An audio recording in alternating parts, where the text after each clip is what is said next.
말씀 가지고 하나님께서 우리들에게 주신 말씀의 제목을 함께 나누기를 원합니다. 말씀은 사사로이 풀면 안 됩니다. 크게 한번 해볼까요? 성경 말씀은 사사로이 풀면 안 됩니다. 예. 여러분, 예수님을 가장 가까이서 바라본 제자가 바로 베드로입니다. 예수님이 가시는 곳마다 따라다녔고요. 예수님의 공생의 사역의 처음 순간부터 끝까지 함께했던 제자입니다. 그 제자 베드로의 말씀이에요. 그러니까 하나님이 베드로를 통해서 하시는 말씀입니다. 저는 이 베드로의 말을 우리들이 좀 귀담아 들어야 된다고 생각을 합니다. 많이. 왜? 예수님을 가장 가까이서 지켜봤으니까. 그러면서 언제 실패를 했고 언제 다시 일어났는가? 그리고 그가 일어나서 과연 무엇을 했는가? 오늘 그 이야기를 성경 말씀을 사사로이 풀면 안 된다로 설명하려고 합니다. 여러분, 이게 저의 말이 아니고 사도 베드로의 말입니다. 성경 말씀 사사로이 풀면 안 된다. 왜 그랬을까? 자신이 사사로이 푼 적이 있거든요. 그런 얘기들을 오늘 말씀을 통해서 찾아볼 겁니다. 성경 말씀을 사사로이 풀어버리면 어떤 현상이 자꾸 일어나냐면은 이단적 성향이 생깁니다. 이단이라고 하면은 정통 교리에서 벗어나서, 정통 말씀 해석에서 벗어나서 자기 주관적으로 다른 해석을 하는 것을 말합니다. 그 대표적인 이단 종교 이야기를 하나 해드립니다. 이 성경을 사사로이 풀면 어떤 일이 일어나는지를 알려주는 이야기입니다. 1760년이에요. 그러니까 지금으로부터 많은 시간이 흘렀을 때의 러시아입니다. 러시아 서부의 오륜이라는 곳인데 평화롭던 마을에 한 남자가 나타납니다. 말쑥하게 잘 차려입고 이야기를 하는 이 남자에게 사람들이 점점 빠져들어갑니다. 사람들에게 그는 이렇게 외칩니다. 나를 따르라. 천국으로 들어갈지니. 자기를 따라가면 천국으로 들어간답니다.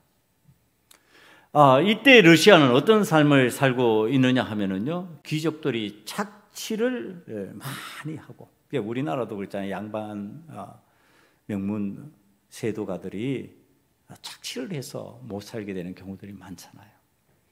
그리고 농사를 하면은요, 고단하죠. 힘들죠. 그러면서 결과물을 가져면은 다 뺏기니까 사람의 삶이 무료해집니다. 이거 내가 해서 하면 뭘 하냐? 결과물이 나와서 내 것이 되고 내 창고에 샀고 그러면서 내 부가 점점 늘어나는 것이 보이면은 그래도 좀 이 땅에서라도 소망을 갖는데 그것이 안 보이니까 사람들이 소망이 없습니다. 그런데 천국이라는 이야기를 합니다. 이 사람을 따라가면 천국으로 들어갈 수 있다고 하는데 그 사람의 모양과 차림새가 꽤 그럴듯합니다. 그랬더니 신자들이 조금씩 불어나기 시작합니다. 새가 좀 불어날 무렵에 그 사람들에게 성경의 한 구절을 반복해서 읽게 합니다. 마태복음 19장 12절입니다. 어머니의 태로부터 된 고자도 있고 사람이 만든 고자도 있고 천국을 위하여 스스로 된 고자도 있도다. 이 말을 받을 만한 자는 받을지어다. 그러면 이게 성경의 한 구절이에요. 성경의 한 구절이니까 사람들이 하나님의 말씀이구나 그렇게 이렇게 받습니다. 그런데 이 사람이 외칩니다. 성경의 말씀대로 그새 할지어다. 여러분, 이제 좀 이상하게 흘러갑니다. 지금 성경 말씀을 해석을 문자적으로 해석하는 겁니다. 문자적으로 해석한다는 것은 문자가 글이 쓰여 있는 그대로 받아들인다는 뜻입니다. 그러니까 고자라고 그러니까 지금 성기를 거세하는 것을 의미하는 것으로 받아들이는 겁니다. 그러면서 말합니다. 신의 사람으로 다시 태어날 것이다. 이 분명히 오늘날 여러분들이 남성을 잘라내라 그러면은요, 이게 희귀한 얘기잖아요. 해괴한 얘기잖아요. 이거 받아들일 것 같아요? 안 받아들일 것 같잖아요. 그런데 신도들이 어느새 그에게 빠져들어서요, 기어이 스스로의 남성을 자르기 시작합니다. 여러분, 남자들은 남성을 잘랐어요. 그럼 여자들은 뭘 자를까요? 자기의 가슴을 자르는 거예요. 가슴을. 이게 사진에도 나와 있어요. 제가 보니까 가슴을 자르는 사진, 남성을 자르는 사진. 여러분, 얼마나 고통스럽겠냐 말이야. 이 가슴을 잘라내고 남성을 잘라내니까 이거 뭐 수술도 아니잖아요. 얼마나 고통스럽고 힘들었겠냐 말이에요. 울면서 그들이 그 고통을 이겨내기 위해서 외치는 소리가 뭐냐 하면은요, 그리스도가 부활하셨습니다. 여러분, 그리스도의 부활이 지금 그런 걸로 바뀌고 있는 거예요. 그리스도의 부활이 나에게 어떤 희생을 요구하느냐 하면은 여성의 가슴을 오려내고 남성을 제거하는 것으로 지금 바뀌고 있는 거예요. 여러분, 요즘에 JM에서 정명석을 뺨치는 사이비적인 이단입니다. 이건 종교도 아니죠. 지금 이 마태복음 19장 12절을 붙들고요, 이것을 교리로 삼습니다. 성기절제를 교리로 삼은 스콥시라고 하는 이단입니다. 아니, 남성을 자르고 가슴을 자르는 게 교리예요, 교리. 하나님이 주신 가슴이요, 하나님이 주신 남성인데 그걸 지금 잘라내는 거예요. 그러니까 성경을 어떻게 해석해 보는 거예요? 자의적으로, 사사로이 해석해 버리는 거예요. 스스로 이해하고 싶은 대로 이해해 버리는 겁니다. 이 셀리바 노프라고 하는 교주는요, 종교에 관심이 많던 사람이에요. 그러면서 성경을 독창적으로 해석하다가 이 지경에까지 이르렀습니다. 짬이 날 때마다 성경을 읽고 자신만의 공상을 한 겁니다. 하나님의 뜻을 찾아 들어가는 것이 아니라 자기의 상상력을 발휘하고 자기가 공상한 거지요. 어떤 방식으로 이것을 사람들에게 이유를 설명을 하느냐면, 선악과를 따먹은 것이 범죄인데 아담과 이브가 이 선악과를 몸에 붙여서 남성의 생식기를 만들고 선악과로 만들었다는 겁니다. 여성에게는 가슴을 만들었다는 거예요. 그러므로 이것을 거세하면은 완전한 성인이 된다, 이렇게 설명을 하는 겁니다. 여러분, 육신의 자기의 몸을 제거하면은 성인이 되냐 말이에요. 여러분, 노름하는 사람들이요, 노름을 견디다 못해가지고, 요즘에는 그런 사람 없는지 모르지, 옛날에는 손가락을 자른 사람도 있습니다. 그럼 손가락을 자르면 노름 안 하게 되나 말이에요. 여러분, 뭘로 해요? 잘라진 손으로 노름을 해요. 뭐를 잘랐어야 되는 거예요? 마음을 잘랐어야지. 생각을 잘랐어야지. 뜻을 끊어야지. 여러분, 지금 내 몸을 제거한다고 성인이 되냔 말이에요. 이거는 불교적인 것에는 있어요. 그래서 여러분들 옛날에 공부할 때 읽어봤는지 몰라요. 등신불이라고 하는 거 있죠. 자기 몸을 태워서 드리는 거예요.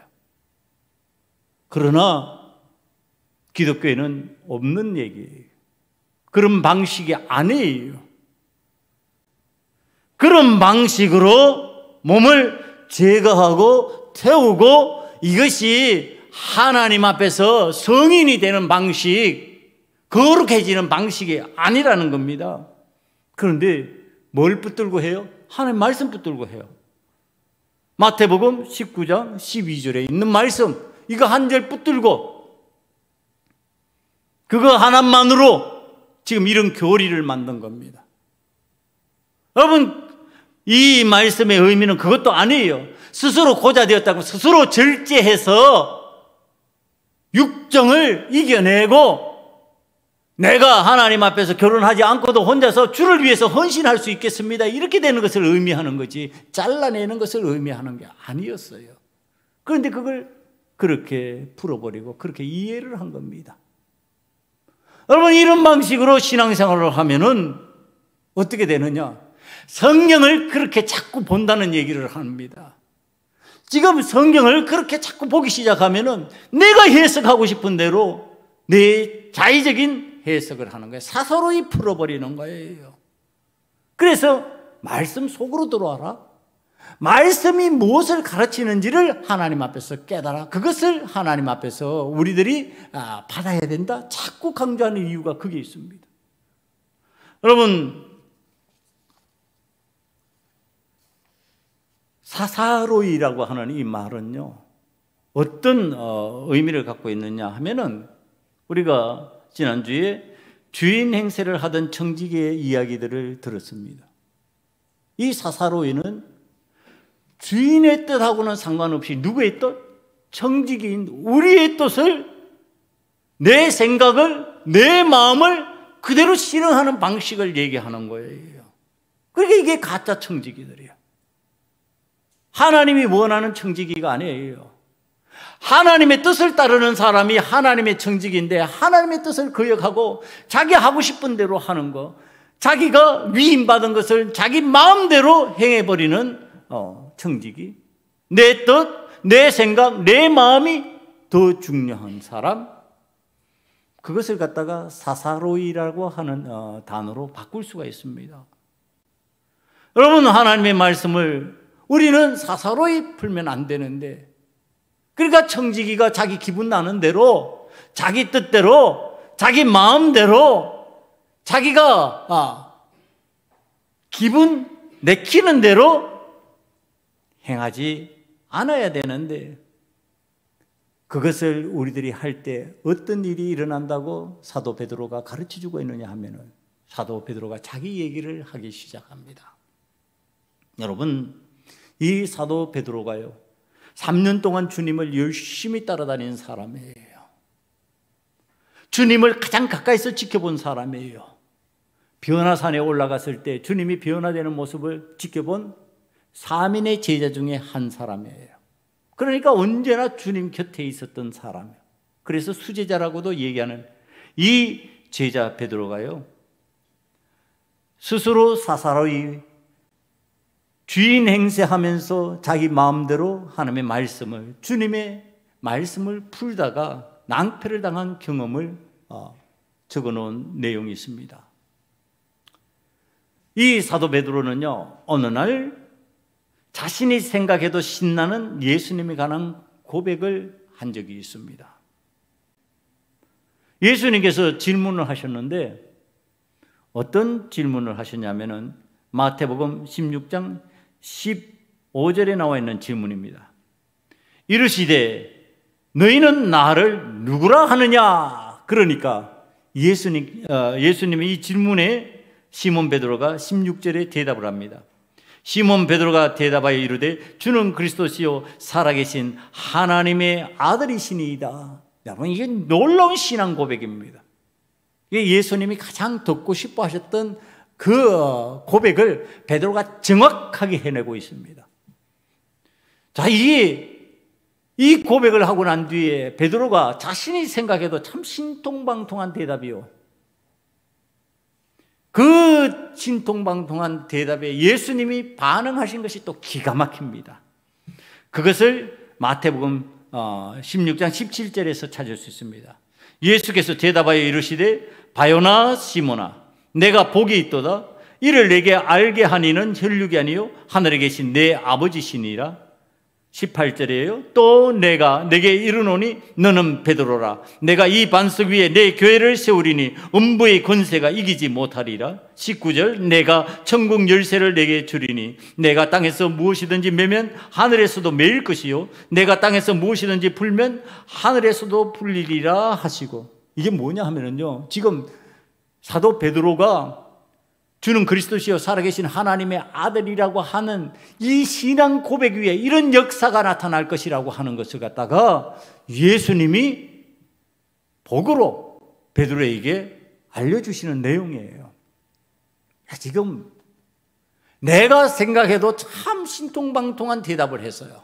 그런데 거기에 반응하시는 예수님이 놀라운 축복의 말씀으로 응대해 주셔요. 그것을 들은 베드로가 어떨까요? 신명이 날까요? 안 날까요? 신명 날 거 아니에요. 예수님이 말씀하시는 게 귀가 쫑긋 섰습니다. 신경이 곤두서서 예수님의 다음 말씀이 무엇일까 하고 기다리고 있습니다. 그런데 그때 예수님이 마태복음 16장 21절에 이렇게 말씀하십니다. 이때로부터 예수 그리스도께서 자기가 예루살렘에 올라가 장로들과 대제사장들과 서기관들에게 많은 고난을 받고 죽임을 당하고 제3일에 살아나야 할 것을 제자들에게 비로소 나타내시니. 이게 무슨 얘기예요? 고난받는데요, 죽는데요. 이 소리가 확 들어오는 겁니다. 아니 지금 금방 자신이 주는 그리스도시요 살아계신 하나님의 아들입니다. 그러니까 예수님도 거기에 응대했어요. 그래 맞다 바요나 시몬아 내가 복이 있도다. 그것을 알게 하니는 하나님이시니 내가 복을 받을 것이다. 네 반석 위에 베드로라고 하는 그 반석 위에 교회가 세워질 것이고 내가 땅에서 매면 하늘에서도 매일 것이고 땅에서 풀면 하늘에서도 풀릴 것이고 기가 막힌 복을 주님께서 사도 베드로의 고백 위에 주셨어요. 그런데 지금 고난받고 죽겠답니다. 그리스도시요 하나님의 아들인데 죽겠대요. 이 이야기만 확 들어오는 겁니다. 그 다음 얘기가 안 들어오는 거예요. 그 다음 무슨 얘기예요? 제3일에 살아나야 할 것을. 부활은 안 들어오는 거예요. 뭐만 들어와요? 죽음만 들어오는 거예요. 죽음만. 왜? 내가 아는 그리스도는 하나님의 아들은 죽을 수 없는 분이에요. 여러분, 하나님이 죽을 수 있어요? 못 죽어요. 못 죽는 하나님이 그리스도신데 하나님이 죽는다 그러니까 그것만 그게 번쩍 들어오는 거예요. 이거 내가 지금 고백했던 거하고 다른 거예요.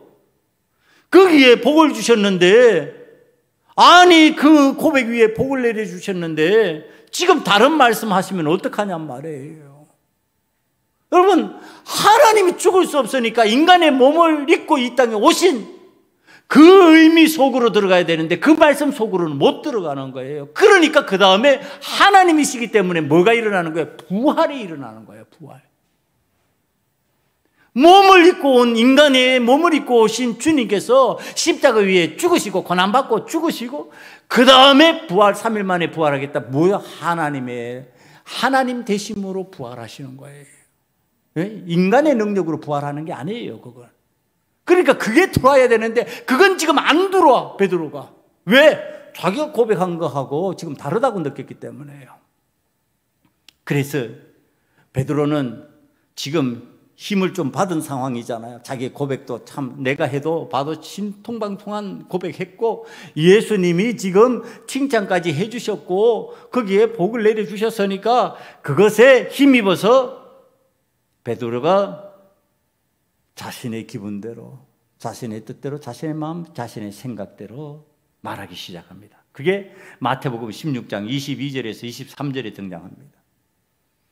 베드로가 예수를 붙들고 항변하여 이르되 주여 그리 마옵소서 이 일이 결코 주께 미치지 아니하리이다. 예수께서 돌이키시며 베드로에게 이르시되 사단아 내 뒤로 물러가라. 너는 나를 넘어지게 하는 자로다. 내가 하나님의 일은 생각하지 아니하고 도리어 사람의 일을 생각하는도다 하시고. 여러분, 지금 청지기인 베드로가 주인 행세하는 거예요. 주님이 그 일을 하시겠다고, 그리 되겠다고 말씀하시고 계시는데 청지기인 베드로가 안 돼요. 그거 일어나면 안 될 일이죠. 하시면 안 될 일이죠. 그게 무슨 그리스도입니까? 그게 무슨 하나님의 아들입니까? 그러니까 지금 예수님께서 사단아 내 뒤로 물러가라. 내가 하나님의 일을 생각하지 아니하고 도리어 사람의 일을 생각하면서 나를 넘어지게 만들려고 그런다. 여러분, 책망받는 거예요. 누가 책망하는 거예요? 주인이 꾸짖는 거예요. 주인이. 누구한테? 청지기한테. 너 왜 잘못된 청지기의 삶을 살려고 그러냐? 왜 너 잘못된 청지기의 생각을 가지려고 하느냐? 왜 청지기의 잘못된 마음을 품냐? 왜 네 기분대로 네 감정대로 하려고 그러냐? 여러분, 베드로는 인간적인 눈으로 바라보면요, 일관성 있는 얘기를 하고 있는 거예요. 일관성 있는 고백이 뭐예요? 주는 그리스도시요 살아계신 하나님의 아들입니다. 그러니까 내가 생각하기에는 주님이 어찌 죽습니까? 하나님의 아들이 어떻게 죽습니까? 죽을 수 없는 것이죠. 그건 일어날 수 없는 일입니다. 일어나서 안 될 일입니다. 이렇게 막아서는 거죠.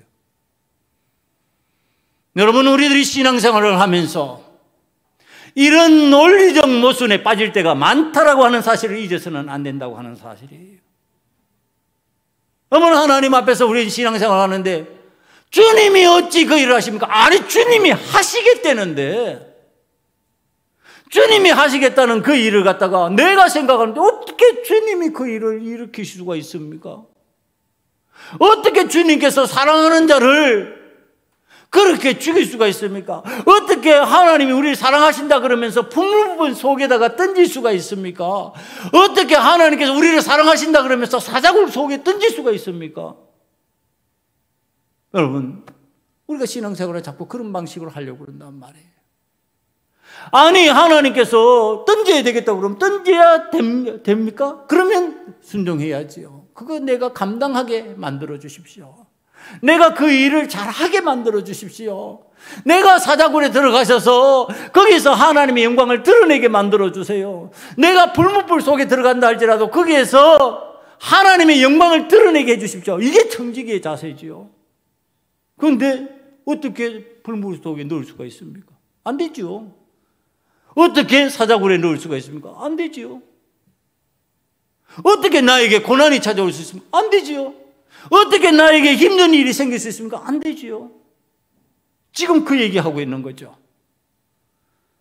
여러분, 오늘 우리들이 신앙생활을 하는 이 방식을 주님께서 용납해 주실까? 그렇게 한다면은 안 되지요. 안 되지요. 그렇게 말하고 있는 일을 그래 맞다, 네 말이 맞다 그러고서 주님께서 동의해 주시냐? 아니, 주님은 동의하시지 않는다니까요.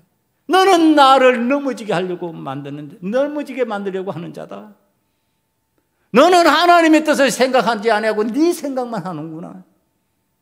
오늘 우리들이 하나님 앞에서 주님의 생각과 다른 생각, 주님의 마음과 다른 마음, 주님의 기분과 다른 기분대로 내가 감정대로 행동하고 있다면은 지금 그걸 멈춰서야 된다는 거예요. 주님의 마음으로 바꿔야 된다는 겁니다. 주님의 생각으로 바꿔야 되는 거예요.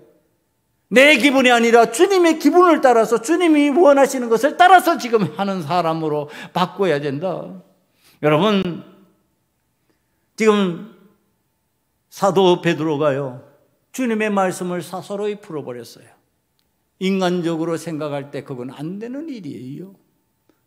오늘 많은 이스라엘 사람들이 그렇게 동의하고 있습니다. 주님, 많은 이스라엘 사람들이요, 십자가 못에 박히면, 십자가에 못 박히면요, 주님이라고 안 믿어요. 왜? 죽을 수 없다고 생각하니까요. 그게 내하고 맞습니다. 그런데 주님은 아니래요. 오늘 우리들이 많이 생각하고 있는 이 방식이 그럼 성경에는 예언된 내용이 아니었을까? 다시 찾아 들어갑니다. 이사야 53장 3절을 한번 봅니다. 예수님이 관한 예언의 말씀입니다.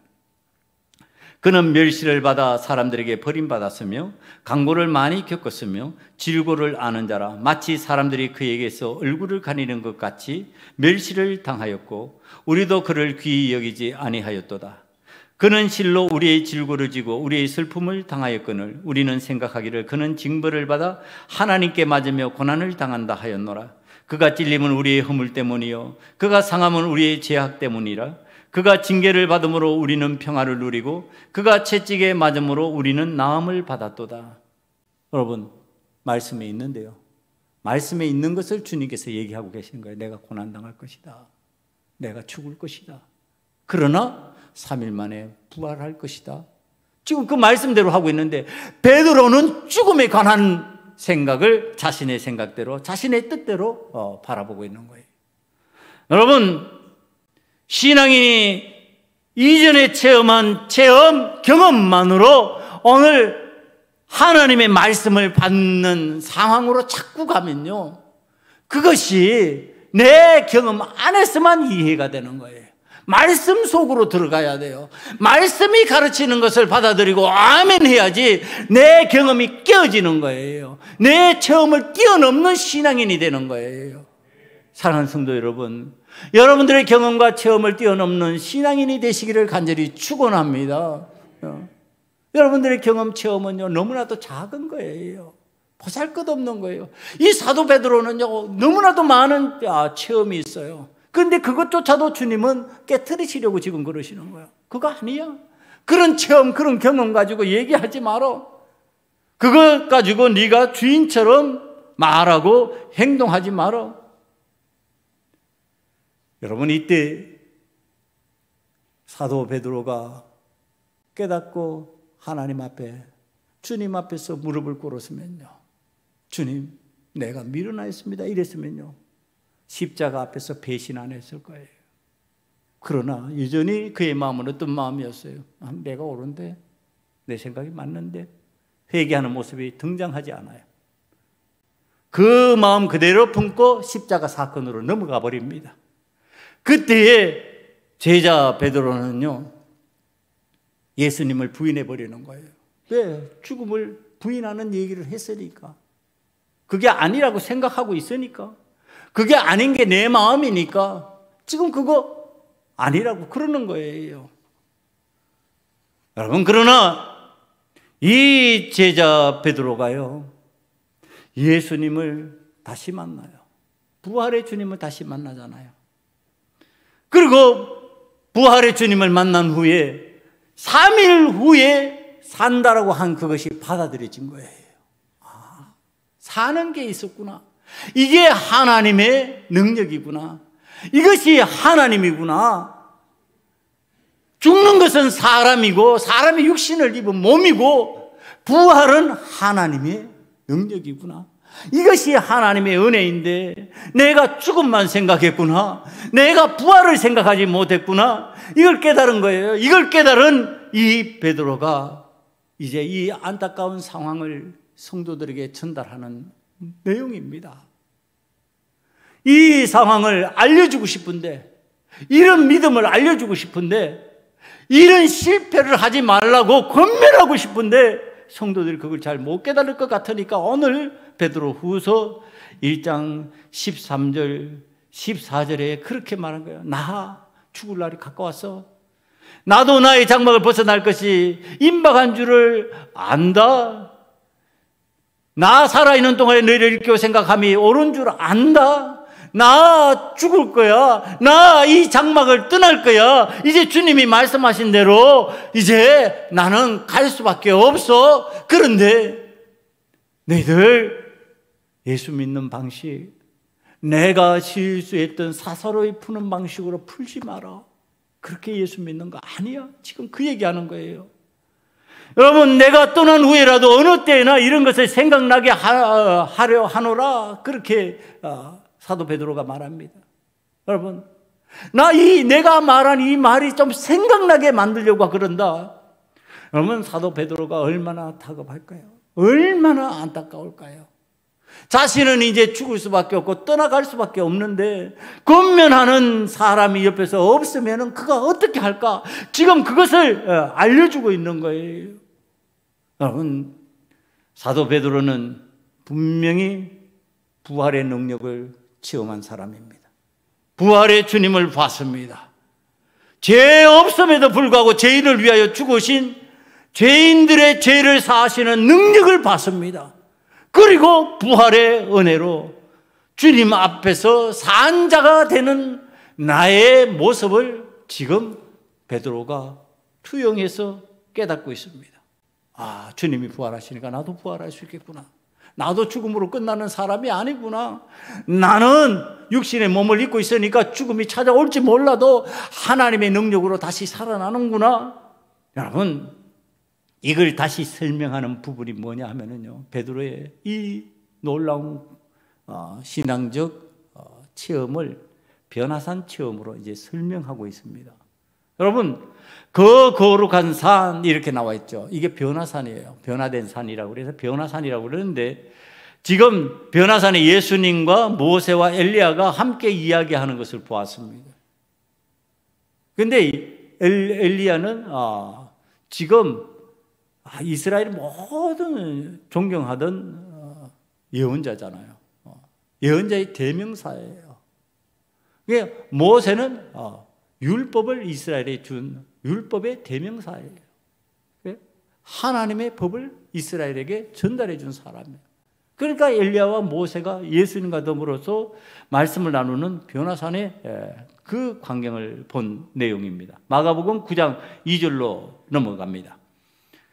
엿새 후에 예수께서 베드로와 야고보와 요한을 데리시고 따로 높은 산에 올라가셨더니 그들 앞에서 변형되사 그 옷이 광채가 나며 세상에서 빨래하는 자가 그렇게 희게 할 수 없을 만큼 매우 희어졌더라. 이에 엘리야가 모세와 함께 그들에게 나타나 예수와 더불어 말하거늘 이때예요. 베드로가 예수께 구하되 랍비요, 우리가 여기 있는 것이 좋사오니 우리가 초막 셋을 짓되 하나는 주를 위하여 하나는 모세를 위하여 하나는 엘리야를 위하여 하사이다 하니. 여러분, 지금 베드로가요 변화산에서 놀라운 광경을 봤어요. 그렇게 이스라엘 사람들이 존경에 맞지 않는 엘리야, 모세, 우리의 주님 예수님이 함께 거기에서 이야기를 나누시고 변형된 예수님의 모습이 너무나도 신비하고 놀라운 거예요. 그러니까 베드로가 뭐라고 그러냐 하면은 초막셋을 짓는데 하나는 주를 위하여 하나는 모세를 위하여 하나는 엘리야를 위하여 셋을 짓고 여기 있고 싶습니다. 여기 있어야 됩니다. 그런데 주님께서 거기에 대꾸하시지 않으셔요. 여러분, 우리들의 신앙, 내가 하나님의 놀라운 신비를 봤을 때 내가 생각하는 방향으로 풀어버리는 방식이에요. 지금 베드로가 어떻게 풀어요? 아니, 이 놀라운 신비한 광경 속에 나는 그냥 머물러 살고 싶습니다, 이렇게 얘기를 해요. 그런데 주님은 거기에 반응하시지 않으세요. 그게 좋고 옳다면은 그래, 여기 초막 짓고 그냥 여기서 살자, 우리끼리 좋으니까 이 신비하고 놀라운 광경 속에서 우리는 그냥 만족하면서 살자, 그랬을 것인데 9절 말씀으로 넘어가면요, 마가복음 9장 9절에 이렇게 말씀하십니다. 그들이 산에서 내려올 때 예수께서 경고하시되 인자가 죽은 자 가운데서 살아날 때까지 본 것을 아무에게도 이르지 말라 하시니. 부활을 얘기하고 계셔요. 죽음과 부활을 얘기하고 계세요. 부활의 주님을 바라봐야 되는데 부활의 주님을 바라보는 것이 아니라 오늘 우리는 내가 보고 싶은 그 놀라운 광경만을 보고 있는 거예요. 그게 뭐예요? 엘리야와 모세와 주님이 함께 머물러 있는 그 변화산에 변화된 그 모습, 그 신비한 모습에만 나는 집착하는 거예요. 그런데 주님은 내려가죠. 내려가서 고난당해야 되고 죽어야 돼. 지금 이거 말씀하시는 거예요.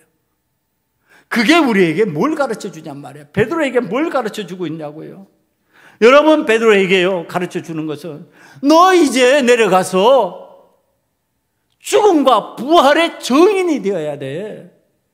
너는 그 정인의 삶을 살아야지. 여기서 초막 짓고 너가 좋다고, 야 여기 신비롭다고, 여기 정말 변화된 놀라운 광경이 일어난 장소라고 거기에 머물러 있는 거, 그거 내 뜻 아니야.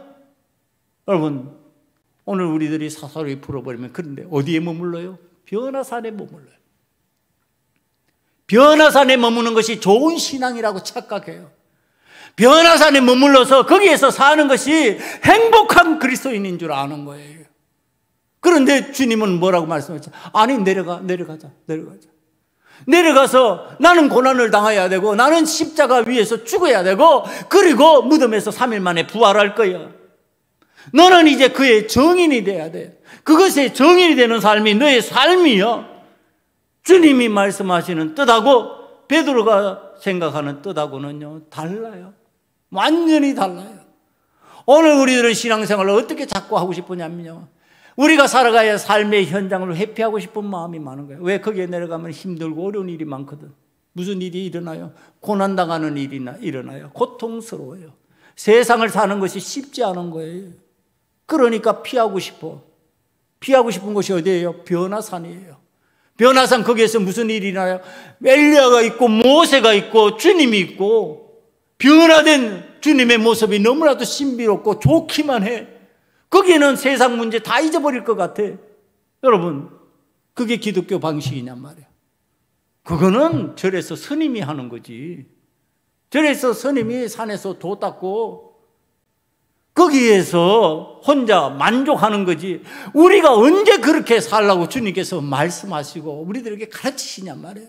우리는 삶의 현장으로 가서 주님과 함께 고난을 각오해야 되고, 고통을 겪었으면서도, 그러면서도 우리는 낙심하지 않은 것은 부활의 승리가 있으니까. 예? 주님과 함께 부활될 것이니까. 그래, 주님이 고난당하시면 나도 고난당한다. 그래, 주님께서 부활하셨으니까 나도 부활한다. 이게 그리스도인의 삶이라는 거예요. 이걸 세상에 가서 알려주라는 거예요. 이 정인이 되라는 거예요.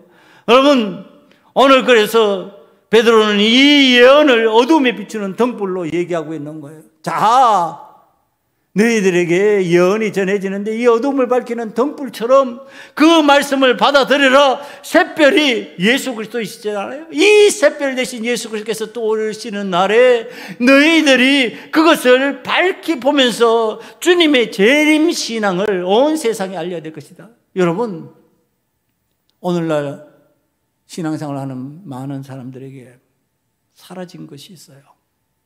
재림 주님에 대한, 이게 재림, 이게 이단들이 많이 사용하다 보니까 기성교회에서 사용하기가 힘든 단어들이 되어버렸어요. 재림 주님에 대한 기대와 소망이 사라져버렸어요. 여러분, 이게 사라지면 뭐가 사라지는지 아세요? 부활의 주님이 사라져버리는 거예요. 부활의 주님이 살아나면요, 뭐를 우리들이 소망하게 됐냐면 재림에 대한 주님을 소망하게 돼 있어요.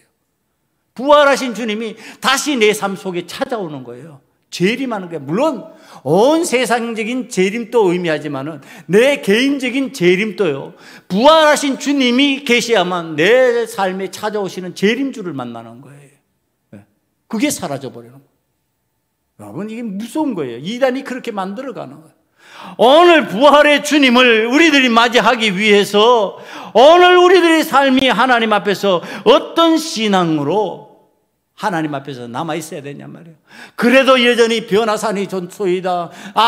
내가 고통당하지 않는 그 현장이 좋습니다. 나는 고난이 없는 그 좋은 곳에서 머물고 싶습니다. 그래야 되겠냔 말이에요. 그리스도인은 그게 아니라니까. 고난 속으로 들어가야 된다니까. 고통 속으로 들어가야 된다니까요.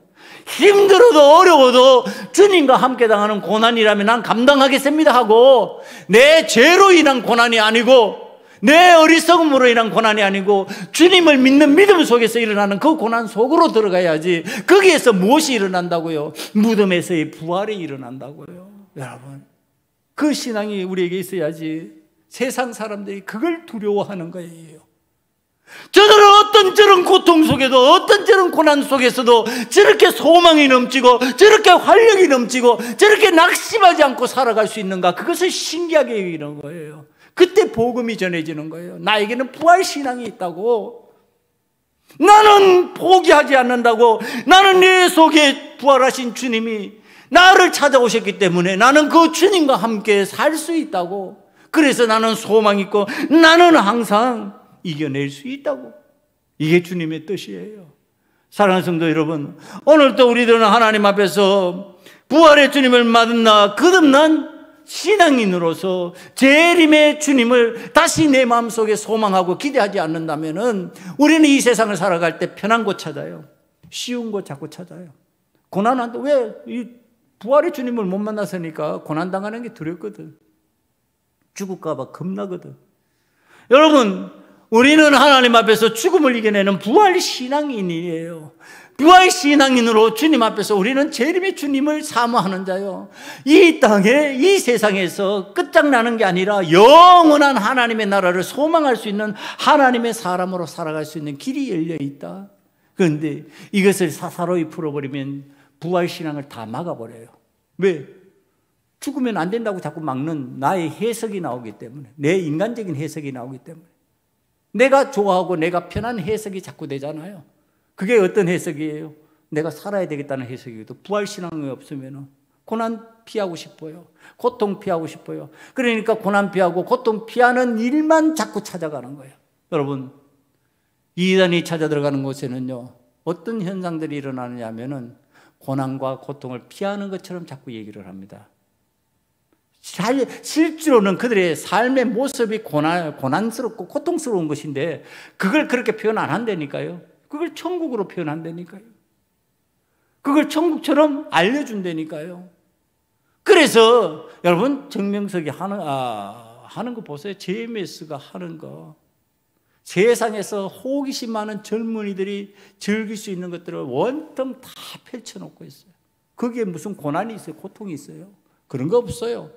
좋고 재미나고 호기심 있게 만들어주는 요소들로 가득 차 있어요. 여러분, 그 속에 부활이 있을까요? 부활이 있을 수 없어요.